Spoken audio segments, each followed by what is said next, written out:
I'm not here to even tell you how to treat your cancer or your friend's cancer or whoever. What I am here to do is to make you a lot more intelligent about how to make better choices if you or your friends have this issue, and how to make appropriate lifestyle changes to where you can have dramatically better outcomes. That's what this talk is about. My goal, again, is to speak truth into this community. Now, usually, this talk will be about an hour. Usually I go into a lot more depth on some of these subjects on my radio show. So if you listen to my radio show, which is every Saturday morning from 9 to 10, you're going to get a lot more detail about some of these things that I talk about than you'll even get here. But tonight, you're going to get a lot about the history of cancer and what is the current research saying about how to make lifestyle changes to beat it and to make and to make your body healthy enough to where you can withstand whatever treatment you're getting. I'm going to tell you now that I took about half the talk from this book right here, Tripping Over the Truth. I think every American should be required to read this book. It's kind of like learning the Pledge of Allegiance, okay? The other half of the talk came from articles that I've read out of medical journals, that I've researched, that I've looked at, that I've stumbled across, all stuff that is current and that's very, very relevant to anybody who wants to learn more about this problem. So without any further delay, let's get started. So cancer is a modern disease. The first report of it that ever in the scientific literature is in 1761. That probably came from the British Medical Journal, because that's one of the few journals I know that goes back that far. And they found it, people that used snuff had got cancer, and they found that chimney sweeps got cancer of the scrotum. And that is one of the really sad chapters in world history, is the way they treated chimney sweeps in England, because these boys, they'd send these boys down these chimneys and they'd sweep them, and they wouldn't bathe for days and days, sometimes weeks on end. They treated them like garbage, basically. And a lot of these kids ended up with cancer of the scrotum, and that's the first time that physicians were able to actually correlate a lifestyle and an actual pollutant with the development of cancer. Was back in the 1700s. It was right before the Revolutionary War. University of Manchester study indicates that cancer-causing factors exist only in modern industrial societies, of which we are probably the chief of, okay? Although I don't think we're the most polluted culture in the world, we're certainly one of the most industrialized. In ancient times, cancer was rare, and now we know that it's essentially man-made. And here's a quote. In ancient times, cancer was extremely rare. There was nothing in the natural environment that could cause cancer. So it has to be a man-made disease down to pollution and changes in our diet and lifestyle. And that's Professor Rosalie David at the University of Manchester in 2010. Weston Price, who's one of my heroes, who's a dentist who really studied nutrition and health and went all over the world studying it, he made this quote, and I think he's right on. He says, instead of dying because they contract the disease, individuals develop disease because they are dying. Does that make sense? Yeah. In other words, you get sick because of your lifestyle and what's going on inside of you, okay? Cancer cells grow in a toxic environment, and that toxicity can be blood congestion, lymphatic blockage, immune system failure, and just lack of oxygen. So this year, almost 600,000 people will die from cancer. 1 in 2 men, 1 in 3 women will be diagnosed in their lifetimes.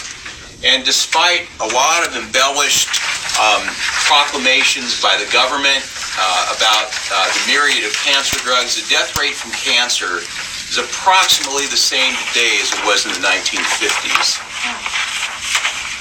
Now, cancer receives more funding from the National Institute of Health than any other disease. It's under investigation at every major pharmaceutical company. And as you probably know, or most of you know, cancer is big business. Big business. And we'll talk a little bit more about that in just a minute.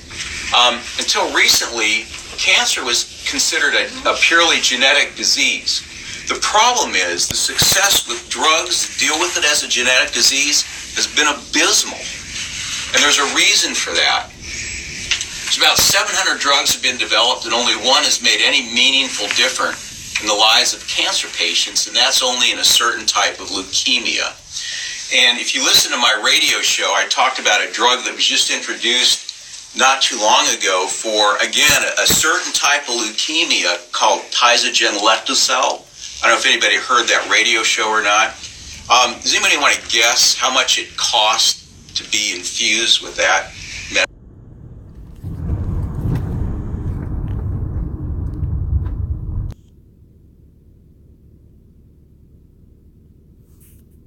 It's real interesting. This is a chemical. Now, I took chemistry in college. Your average sophomore in college organic chemistry student could make that. It's not a hard chemical to make. In fact, you can buy 3-bromopyruvate from any chemical supply company like Baxter Chemicals. And she found out that this would stop it in its tracks. And it not only did it stop cancer, but it didn't hurt any of the surrounding tissue. In other words, it's not like chemotherapy, which is like dropping a nuclear bomb. Right. It was like this chemical would kill cancer, stop it in its tracks, and it wouldn't hurt any of the surrounding tissue. Now, why haven't we heard about that? Yeah. Well, she just basically discovered a cure for most cancers. And the ability, this has been verified by PET scans.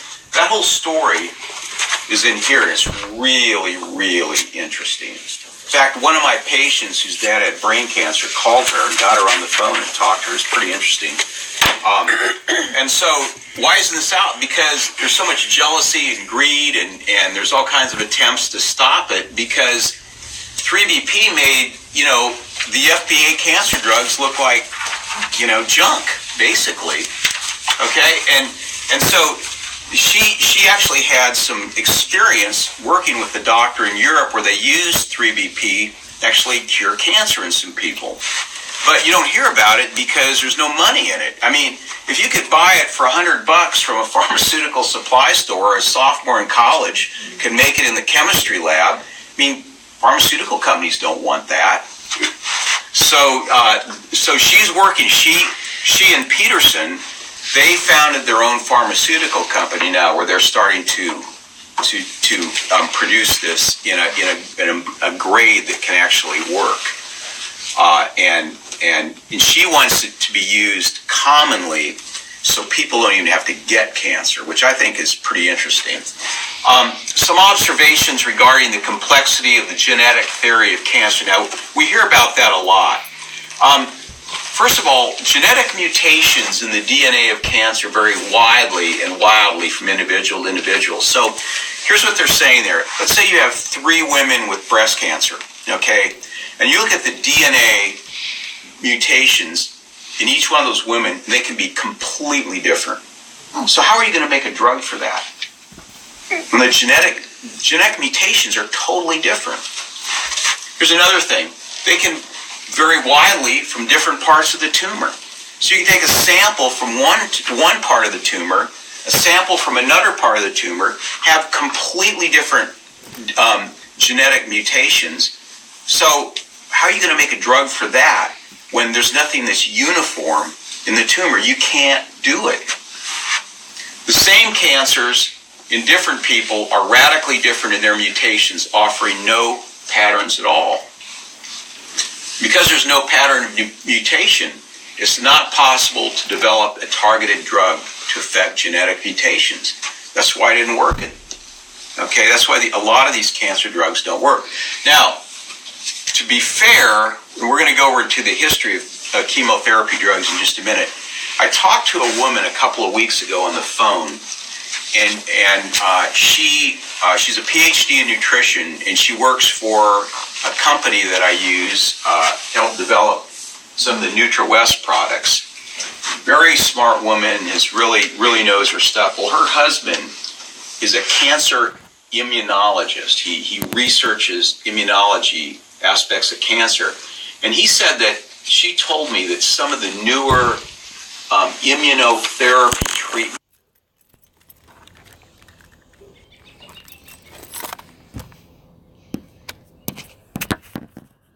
medical immunotherapy treatments for cancer that they're coming out with now are not toxic like the chemotherapy has been, and they work a lot better at killing the tissue. And I make a slide for it, so I just thought I'd tell you that, so at least you know that, because I want to be fair about what's going on.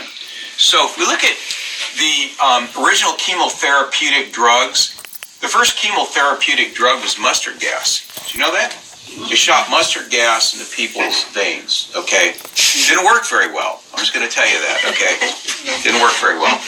The second drug, I'm sure some of you have heard of this, is methotrexate, which is a derivative of folic acid, which provided only brief remissions and many side effects. The third drug was synthesized in 1951 by a woman by the name of Gertrude Elion, and it was called 6-mercaptopurine. It put patients into remission for a few weeks, but had a lot of bad side effects.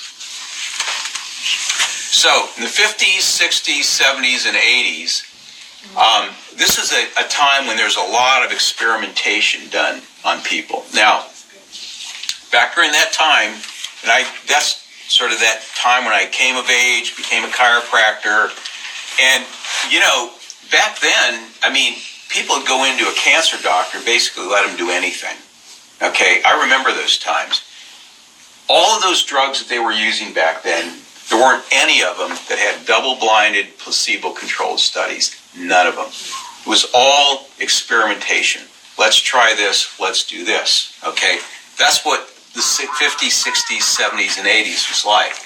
And so they dripped that stuff into veins, and it says, no organ or cell was left unscathed. Kidneys were put into failure, hearts were damaged, lungs and skin were scarred and burnt, hearing was lost, septic shock was induced, and many of the people died outright from the trials.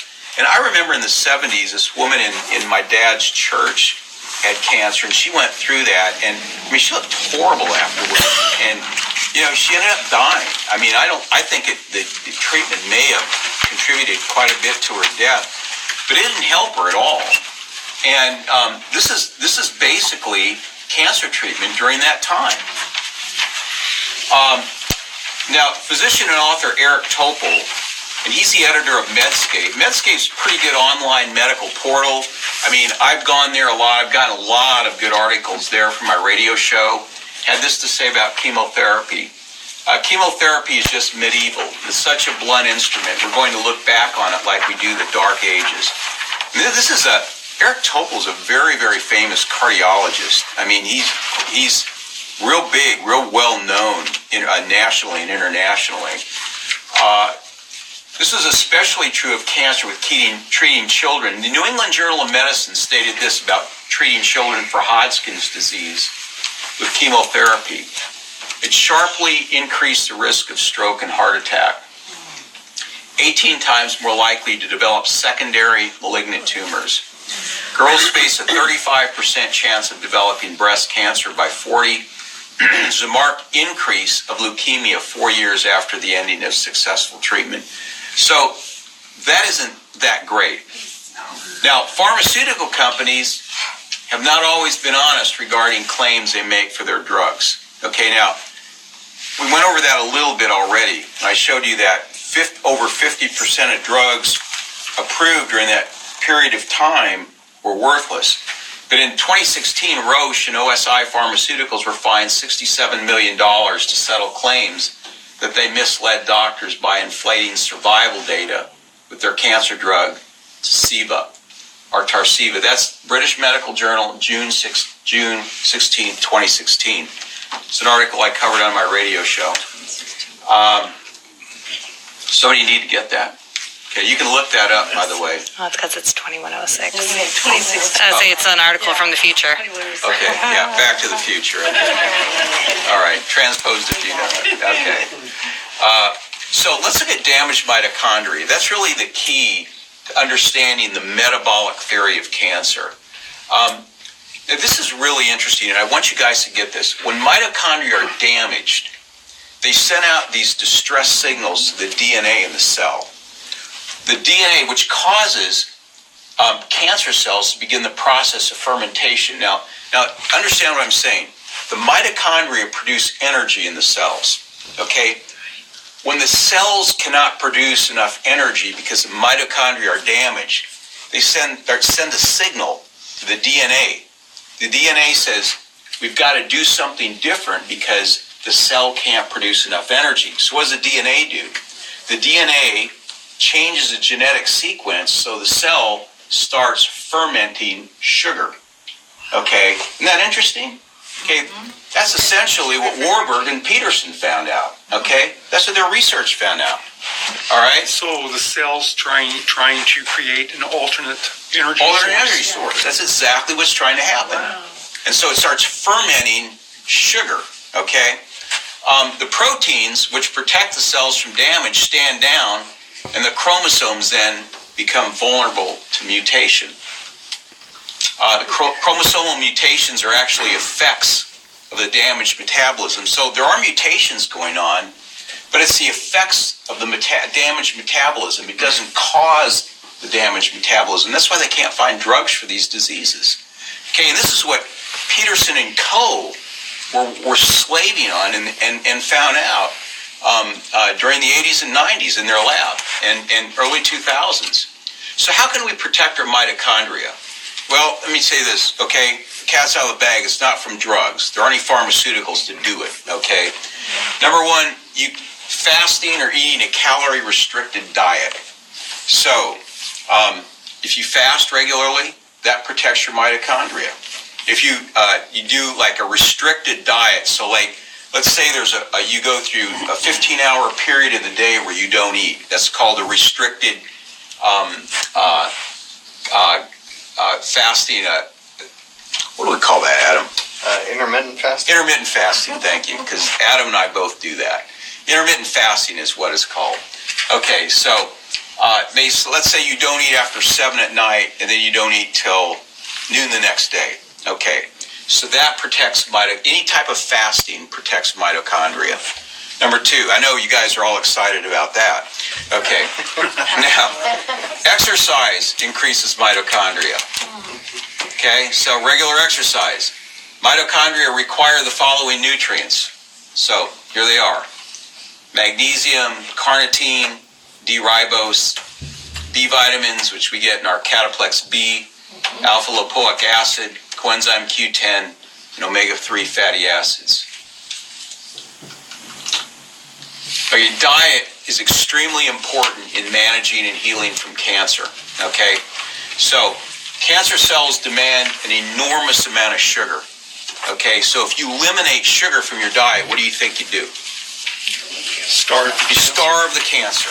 Okay, so the cancer has to have sugar. Has to. Okay, so if you get all sugar out of your diet, you starve cancer. Now this is research. This isn't some guru in India's opinion. This is research that has been discovered, and I'll tell you who discovered that in a minute. Very famous guy right now. So if you eliminate all simple carbohydrates from your diet, you literally starve the cancer. This diet is known as a restrictive ketogenic diet. So it's a diet very high in fat, moderate protein, no sugar, no refined carbs, low in carbohydrate. Okay? Restricted ketogenic diet, I just told you what that is. This diet, along with regular water-only fast, is a powerful anti-cancer strategy and has helped people recover from cancer. Now, Dr. Thomas Graeber is a professor of molecular and medical pharmacology, discovered that glucose starvation, depriving cancer cells of glucose, activates a metabolic and signaling amplification loop that leads to cancer cell death. Okay? This is in the journal Molecular Systems Biology 2012. Dr. Christine Horner talks about a study conducted by Harvard Medical School that found that women who as teenagers ate high glycemic foods increased their blood glucose levels, had a higher incidence of breast cancer. later in life. So if you want your kids to have, your girls to have breast cancer, man, feed them lots of sugar. Man, pump those donuts down them. Okay?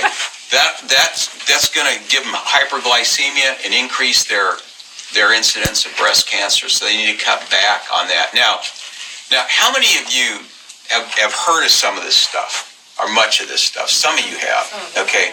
But it's not really widely out in our culture, okay? Don't you think it should be? Here's a problem that I see in healthcare, especially in drugs, pharmaceuticals, especially in cancer pharmaceuticals. There's a lot of obfuscation. There's a lot of blurring of the lines. There's a lot of, nobody really tells people the truth. Now, we don't have that in cell phones. I mean, if you get a bad cell phone and everybody starts using that phone, it's bad, people stop using it, I mean, people buy things that work, okay, but that's not true in healthcare. True. Especially in cancer care. There's all kinds of things that don't work out there that are being sold to patients for lots of money. So I'm just trying to help you understand the lifestyle side so you can really take care of that side. What does the medical literature say about diet and cancer? Okay, this is out of a cancer journal. I'll tell you what it is in a minute. Cancer patients usually have significant malnutrition, and many patients have nutrition deficits before diagnosis. Well, that doesn't surprise me.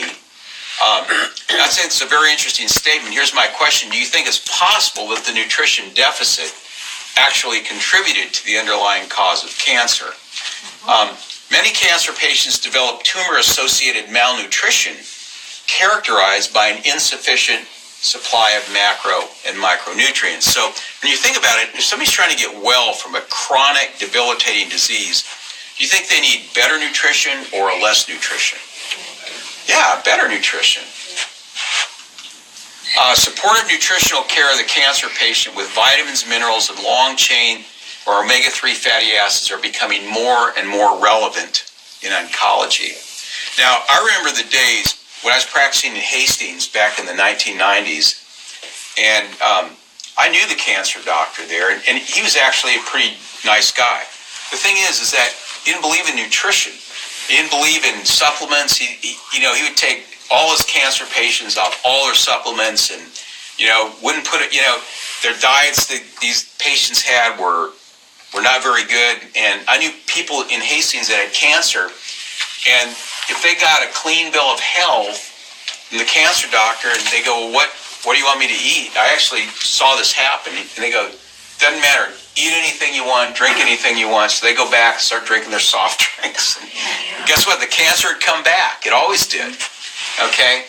So it says to enhance post-operative wound healing, cancer patients require higher amounts of micronutrients than healthy individuals because vitamin D deficiency is highly prevalent in oncological patients. Improvement of vitamin D status is of special interest. Supportive nutritional therapy should be an integral part of cancer. Micronutrients include vitamins, minerals, and omega-3 fatty acids. Radiation and chemotherapy affect the patient's food selection, nutrient absorption, and nutrient utilization. One of the things they mean here by this is a lot of people, when they start getting chemotherapy and radiation, their taste change. They just don't want to eat healthy food. They eat anything. Okay, and so you can't do that and survive. This is out of Oncology Reports, October 2010, Nutrition and Oncology, the Case for Micronutrients. It's another article that I covered on my radio show. Here's a British Medical Journal, February of this year, February 14th, came out on Valentine's Day. Another article I covered on my show. I love this article. The risk of cancer, especially breast cancer, is associated with the risk of ultra-processed foods, or the consumption of ultra-processed foods. This is a very, very interesting study. It was a very big study, and what they did is they took this big population of people and they followed their dietary habits. They wanted to find out, does food consumption have anything to do with an increase in cancer? And they found out that as people, the more ultra-processed foods people ate, the higher their chances of cancer were. And here's what they found out. They found out that a 10% increase in the proportion of ultra-processed foods in the diet translates into a 12% increase in the overall risk of cancer, an 11% increase in breast cancer. Okay, so the article basically confirmed that there is a correlation between what you eat and whether you get cancer. And that's one of the few times I've ever seen a study like that, and that just came out. And I talked about that quite a while on my show. I really like this article a lot. So according to this article, what are ultra-processed foods? Well, I mean, it's not hard to figure that out. You know, sugary products, sugary drinks, starch foods. I love this one, breakfast cereal. Oh, man, every time I get the chance to bash breakfast cereal, man, I do it. Okay, don't eat that stuff. It's so bad. Ultra-processed fruits and vegetables, like fruit roll-ups, you know, that would be an example of one. Dairy products, instant noodles or soup, as in, you know, ramen noodles. Meatballs, poultry, and fish nuggets and other reconstituted meat products. Frozen or shelf-stable ready meals. Frozen products are food products made mostly from sugar, oils, and fats. There's a few more, but I thought that was probably enough. So here's an example of ultra-processed foods. What do we have on here? We have lean cuisine. Oh, that's my favorite. So you lose weight and get cancer, right? Swanson frozen dinner, healthy choice. Okay. So there's just all kinds of them out there. Vitamin D, really important in preventing and treating cancer. I'm a huge believer in getting sunlight in the summertime. That's the best way to get vitamin D. And it's really important. And this is from Oncological Research, March 2014. Here's Dr. Thomas Seyfried. Now, he is a big dude when it comes to cancer research. And he is the expert on the metabolic theory of cancer right now. And he's very well known, very respected. He said research has shown that fasting, the restricted ketogenic diet, and hyperbaric oxygen treatments exert a powerful blow to cancer. And he even says straight out, if you have brain cancer and you stop eating sugar, you will starve that cancer. He said he's seen it happen. Okay, just by getting sugar and refined carbs out of your diet. What does the research show regarding chiropractic in the immune system? This is a study done in 1992 by a PhD by the name of Patricia Brennan. And she did the study and found out that when you adjust somebody, your neutrophils are actually enhanced. There's this phagocytic respiratory burst of neutrophils. So it actually enhances, it actually stimulates the immune system. Here's another study by Ron Perro, Chief of Cancer Prevention at New York's Preventive Medicine Institute. He did a 3-year study. He looked at 107 people who've been under chiropractic care for 5 years or more. He said the chiropractic patients were found to have a 200% greater immune competence than those people who had not received chiropractic care. So, chiropractic care is powerful. It's powerful for the immune system. Just like exercise is powerful for the immune system. Eating healthy, powerful for the immune system. So how would chiropractic care affect the immune system? Can anybody tell me that? Wouldn't it keep the passageways open so the cells could communicate with each other on a more effective level? Yeah, your cells. So can anybody tell me where most of the immune system is located in the body? Terry? In the gut? Yes. Small intestine. Do you think the small intestine has a nerve supply? Yeah, in fact, there's a book written about it back in 2007 by a University of Chicago professor by the name of Gerson called The Second Brain. And we have more nerve cells surrounding our GI, our gut, than you do in your spinal cord. Okay? And so you have a tremendous amount of nervous system control over your GI tract. Well, that's hooked into the brain.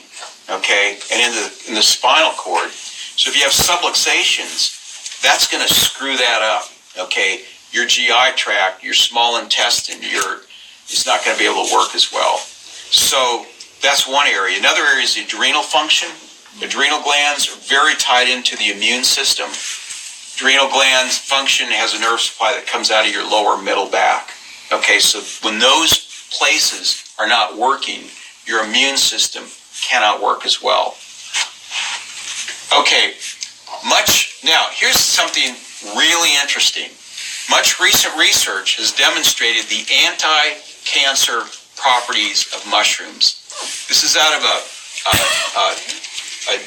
journal article that I read recently. It says one of the most important bioactive compounds isolated from these mushrooms are polysaccharides or glycans, which exhibit potential immunomodulatory and anti-cancer properties. Anti-cancer effects of glycans have been mostly associated with an increased immune activity, while a few cases are available which advocates its direct role on cancer cells. Okay, the last decade has witnessed an overwhelming interest in Western research and in the pharmaceutical potential of mushrooms. And mushrooms have antioxidant, anti-diabetic, hypocholesterolemic, anti-tumor, anti-cancer, immunomodulatory, anti-allergenic, nephroprotective, and antimicrobial properties. Now I'll tell you something really interesting. Let's go back to this PhD I was talking to a few weeks ago. I was just asking her some questions about cancer and some things. She says, well, we have a product that actually kills cancer. She said, we can't write it down. We can't write that, but I'll tell you what it is. It's one we've been carrying for a while called Glycan Renew, which is these mushrooms. These, okay? Now, I've used this for the immune system, and it works great for that. But she said, these mushrooms actually kill cancer, and she gave me some research to show that. And so this is very, very powerful. And the more, I could probably do an entire half-hour talk just on mushrooms and cancer, but we didn't think we'd have time for that. It says, recently, a number of bioactive molecules, including anti-tumor agent, have been identified from various mushrooms.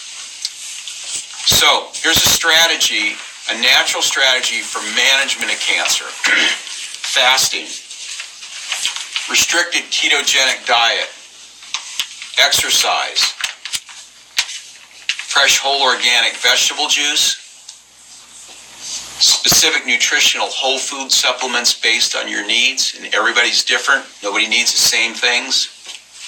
Foot bath detoxification, chiropractic care, drink alkaline water, take mushroom compounds.